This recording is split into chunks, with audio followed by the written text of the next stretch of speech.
নমস্কাৰ, মোৰ প্ৰথমটো মিনি ভ্লগলৈ দ্বিতীয় বৈকুণ্ঠ ধামলৈ পৰিণত হৈছে ৰঙামাটি খেনচুৱাকা বৰনামঘৰ। কিয়নো তৃতীয় বৰ্ষৰ বাবে আয়োজন কৰা হৈছে 7 দিনা কাৰ্যসূচীৰে অবিৰত ভাগৱত পাঠ। সেই পঞ্চম দিনা মই ওলাই আহিলোঁ নামঘৰৰ অভিমুখে। দেখিছে নহয় নামঘৰৰ চৌদিশভাগ কি ধুনীয়াকৈ সজাই তোলা হৈছে। এয়া হৈছে আকৌ ধৰ্মধ্বজা উত্তোলনস্থলী।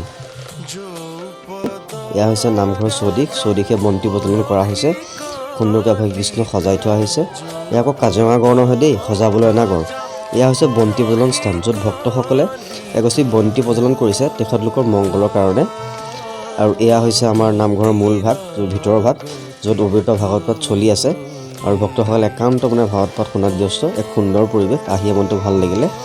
আৰু কিছু সময় তাত ৰৈ আমি আহিলোঁ আকৌ ভোজনালয়ত দিনটোত দুবাৰকৈ ভক্তসকলৰ বাবে অন্নৰ ব্যৱস্থা কৰা হয়। সেয়ে গাঁৱৰ সকলো যুৱক যুৱতী ভক্তসকল শুশ্ৰূষা হেতু লাগি আছে। তেওঁলোকে নিজৰ দায়িত্ব সুচাৰুৰূপে পালন কৰিছে, সঁচাকৈ শলাগ ল'বলগীয়া এই অনুষ্ঠান ভাগত। আৰু কিদৰে তেখেতলোকে নিজৰ দায়িত্ব পালন কৰি ভকতসকলক শুশ্ৰূষা কৰিছে। আৰু এইকেইটা হৈছে মোৰ লগৰ, সিহঁতি বহিবলৈ ছিট নাপালে মানে ভাত খাবলৈ। আকৌ লগ পাম মোৰ পিছৰটো মিনি ভ্লগত। ধন্যবাদ।